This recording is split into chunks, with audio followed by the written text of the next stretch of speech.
Imagine this. A government needs money. It controls the currency. It owns the printing press. And still, it borrows. Not from another country. Not from aliens. From its own people. In its own currency. With interest. That should feel strange. Because it is. If a household did this, we would call it absurd. If a company did this, we would call it inefficient. But when governments do it, we call it responsible. Today we're going to sit inside that contradiction. Not with textbooks. Not with jargon. But by following the money step by step. Because this question matters more right now than ever before. Debt levels are exploding. Interest costs are climbing. Central banks are nervous. Politicians are loud. And most people have no idea what's actually happening. So let's slow it down. Picture a country that issues its own currency. Dollars, yen, pounds, rupees. Doesn't matter. This government can create new money whenever it wants. Digitally. Instantly. No vaults. No trucks. No ink. So why doesn't it just spend what it needs? Why borrow? To answer that, we need to rewind to how government spending actually works. Not how it's described. How it really moves. When a government spends, it doesn't pull money from a pile. It doesn't unlock a vault.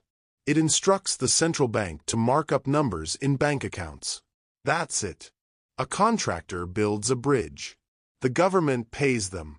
The central bank adds digits to a commercial bank's reserve account. The bank credits the contractor's account. Money appears. No taxes were collected first. No bonds were sold first. Spending comes first. This makes people uncomfortable. So the story is usually reversed. We're told taxes fund spending. We're told borrowing fills the gap. But operationally, that's not how the system runs. So if governments can spend first, why issue bonds at all? This is where the real reason begins to show. Borrowing is not about getting money. It's about controlling the consequences of creating money. Every time a government spends, it injects new money into the economy. More money means more spending power. More spending power pushes against real resources. Workers, factories, energy, land. If too much money chases the same real goods, prices rise. Not because companies are evil. Not because people are greedy. Because the system is overloaded. Inflation isn't a moral failure. It's a pressure signal. So governments face a problem. They need to spend, but they can't let money pile up unchecked. Enter borrowing. When the government issues bonds, it's doing something subtle. It's offering savers a place to park money. A safe, boring, predictable place. You give the government your money. They give you a bond. The money doesn't vanish. But it's no longer competing in the economy. It's temporarily removed from circulation. Borrowing is not about funding. It's about absorption. Think of it like this. Spending opens the faucet. Borrowing opens the drain. The water level is the economy. Too much water, you flood. Too little, things seize up. Now here's where the irony creeps in. Governments don't technically need your money. But they need you to want their bonds. Because bonds serve another purpose that almost no one talks about. Interest rates. In modern economies, central banks target short-term interest rates. They don't set prices directly. They set the price of money. And bonds are the backbone of that system. When governments issue bonds, they create a benchmark. A risk-free asset. Something banks, funds, pensions, and insurers can rely on. Without government debt, there's no clean reference point. No anchor. The entire financial system floats on these instruments. Repos, derivatives, collateral chains. Pull out government bonds, and the machinery gets unstable. So borrowing isn't just about soaking up money. It's about giving the financial system something solid to lean on. Now let's address the elephant that always enters the room. Why pay interest?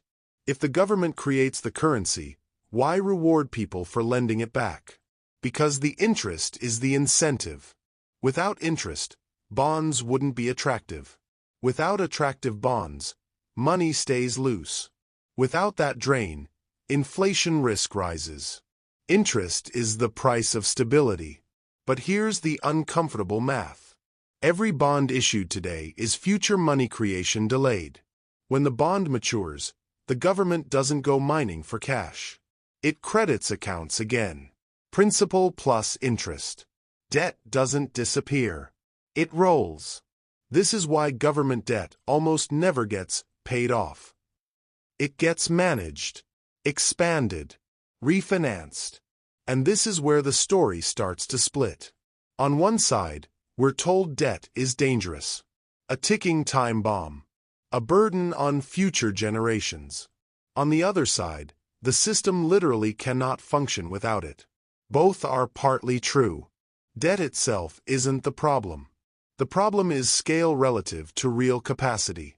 As long as an economy grows, as long as productivity rises, as long as resources expand, debt can grow quietly in the background. But when growth slows, things get tense. Interest costs rise. Budgets tighten. Politics gets louder. And suddenly the borrowing that once stabilized the system starts to dominate it. This is why central banks obsess over inflation expectations. Not inflation itself. Expectations. Because once people believe prices will rise, behavior changes. Workers demand more pay. Companies raise prices preemptively. Investors flee cash. Borrowing alone can't fix that. Now let's contrast hype with reality. Politicians often say, "We're borrowing from our children." It sounds serious. It sounds responsible. But future generations don't send money back in time. What they inherit is infrastructure, institutions, debt records inside a currency system they already use. The real transfer isn't money, it's capacity. Did the spending build things that made the economy stronger? Or did it just inflate assets and paper wealth? That's the real question. Borrowing to build roads, power grids, education, healthcare. That can expand future capacity. Borrowing to prop up bubbles. That just shifts risk forward. Same mechanism, different outcomes. And this is where modern finance gets quietly political. Because borrowing decisions decide who gets safety and who gets pressure. Bondholders get guaranteed returns. Workers get inflation risk. Savers get purchasing power erosion. The system doesn't announce this. It just operates. Now zoom out. Why does this matter now? Because the era of low interest rates is ending. For decades, borrowing was cheap, almost free. Governments could issue debt without feeling the weight. That world is fading. As rates rise, interest costs explode faster than spending. Budgets get squeezed. Choices get harder. Do you cut services? Raise taxes? Inflate away the burden? None are painless. And here's the quiet truth. Governments borrow their own currency not because they have to, but because the system they built demands it. Borrowing is the price of control, the tool that keeps spending from overheating the engine. But the tool only works while people trust the system. Trust the currency. Trust the institutions. Trust that tomorrow won't break today's promises. Lose that trust, and borrowing stops absorbing money. It becomes a warning sign. History is full of moments where that shift happens slowly, then all at once. So the next time you hear about government debt, don't ask, "Can they afford it?" That's the wrong question. Ask instead, what is this spending creating? And who is being protected when the bill comes due? Because governments don't borrow because they're broke. They borrow because the system runs on that illusion. And the moment people stop believing it's necessary, is the moment the rules start to change.